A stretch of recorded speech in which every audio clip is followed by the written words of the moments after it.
back to StarrSoap's channel. How are you today? I'm doing good. I'm doing extra good.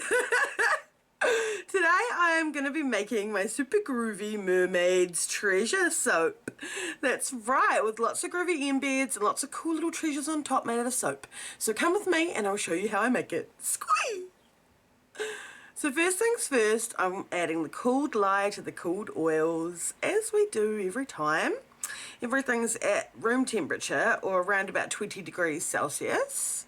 It's cold at the moment in the winter, and my soaps are taking so much longer to harden, it's crazy. So now I'm just bringing my oils to a light trace, or emulsification. And then I'm going to start organising my soaps for my design, my different colours for my soaps for my design. So I'm going to add my fragrance oil, and it's called Beach Bum, which I think is really funny. It smells like sunblock and like the beach, and it reminds me of being a kid and getting sunblock slathered all over me so that we could go and play in the ocean and play at the beachside without getting massively burned. So I think it's perfect for this particular beachy mermaidy soap. So I've got some dark green mica and some beautiful azure blue mica, and also I'm putting some titanium dioxide into this portion of soap, so I'll have some white as well. And I've also got some white scrolls that I made from a previous soap, and a bunch of neat little treasure-like looking embeds that will be going all over the top of the soap. So now that everything's mixed up, I'm going to just go back through with my spatula and mix a little bit more of the fragrance oil in. I just had a little bit left in the bottle. It was the tiniest bit, so I thought might as well use it all up. And this particular fragrance soaked really well. It's available from Zen if you want to buy it and you're in New Zealand. And it didn't speed up trace or anything, and it cured out beautifully. It's a really good fragrance. So even though I was heavy-handed with it, I didn't have problems. And sometimes when I am heavy-handed with my fragrance oils, they do give me different problems. So I was very impressed with this one for that. So I'm just giving it all a mix with the spatula and making sure everything's evenly distributed, that all the colour is wiped off the edges of the cups and in the soap, and we don't end up with pockets that are darker, so everything's, you know, nice and even. So that all three of them are all getting another mix. And now I'm bringing in the soap mould, and it's time to start pouring the soap. So the first colour that's going to go down is blue. The majority of the soap will be blue, and the other colours will really be like the accents. I'm very excited about this one because I rarely get to make soap scrolls that work. I often try. I have a soap planer, and I often take my little ends or bits and pieces of soap and try to plane them and try to get beautiful curls, but they often don't work out that way. They either come out straight or whatever. So when I got these little curls, I thought, oh my gosh, I really want to make a soap that is, I will admit, inspired quite a lot by Katie Carson of Royalty Soaps. She made a mermaidy treasures soap, and I even got sent a bar when we did our swaps, so that's really cool. And she does the amazing scrolls in the soap, which I think is just really super cool, because she manages to place them so that and manages to keep the soap thin enough so that when it all goes together, it all works perfectly. She's just such a master of her craft. Shout out, Katie, love you. So here they are, the beautiful scrolls I was waffling on about. I poured in the three colours that filled the mould about halfway, maybe a little bit more than halfway, and then did a little hanger swirl in the bottom before I started to place these in. And the idea is that you'll have like a layer of swirls and then a layer of the scrolls and then more soap and then the top. That's kind of what I'm going for. So I'm using up all of the scrolls that I managed to make, and I'm placing them all so that when I cut them, you'll see the curl of the actual scroll, if you get what I mean.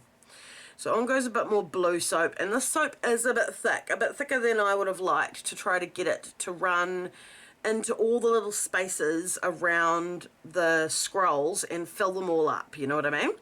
So I'm going to be doing a fair bit of tapping, I can foresee, just to make sure that I keep that soap getting down and and keep all the layers together. The last thing we want when we go to cut the soap is for the tops to fall off or things like that. And this does happen even to, you know, the most seasoned soapers.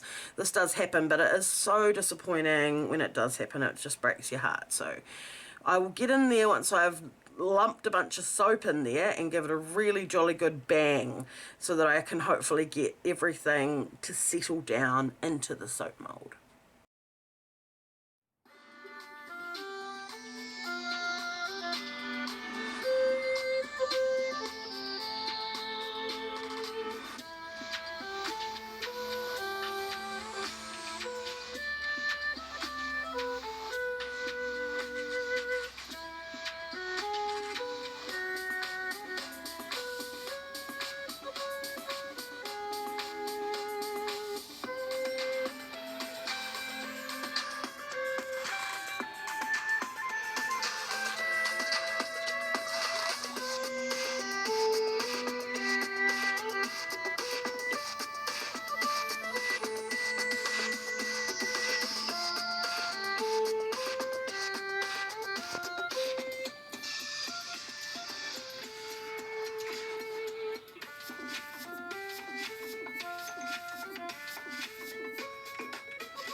So now that I've got that white soap on the top, I'm just sort of using the toothpick to kind of move it around and give it an interesting textured look.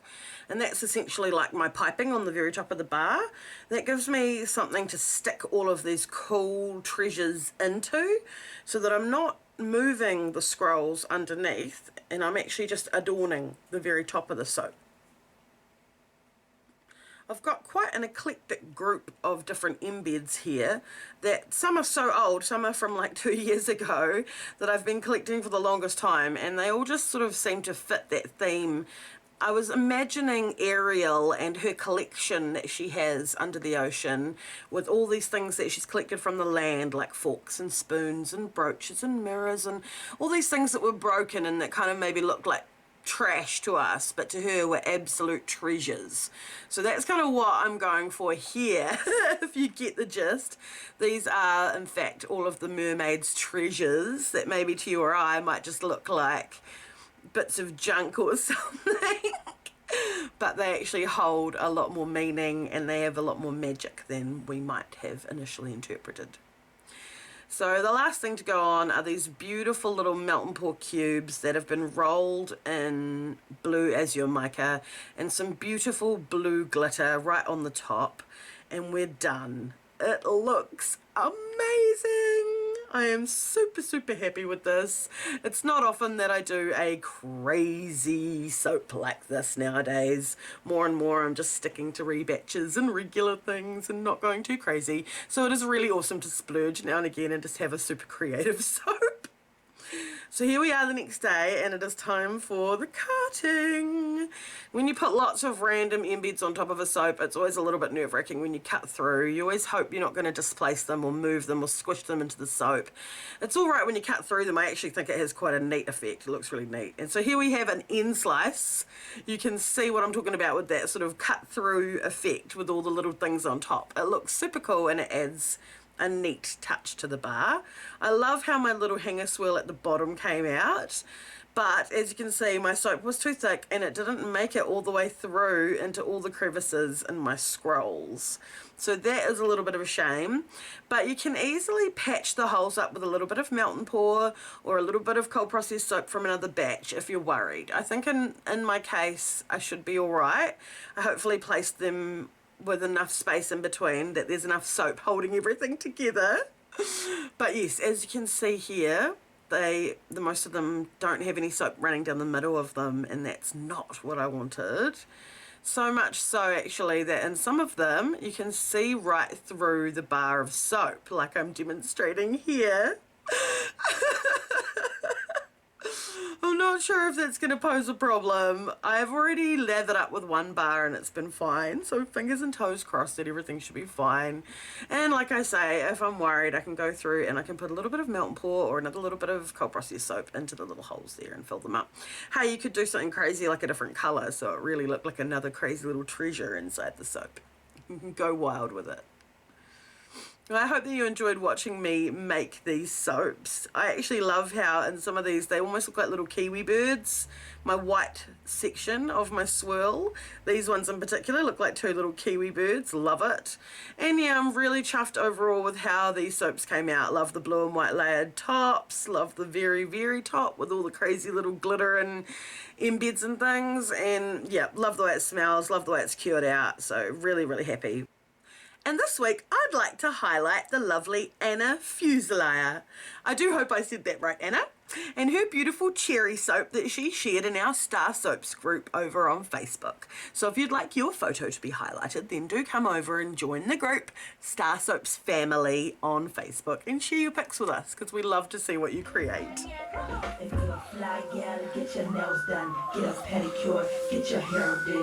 Thanks so much for watching, and if you're not already and you want to be, hit that subscribe button, become a member of our StarrSoaps family and feel the soapy love.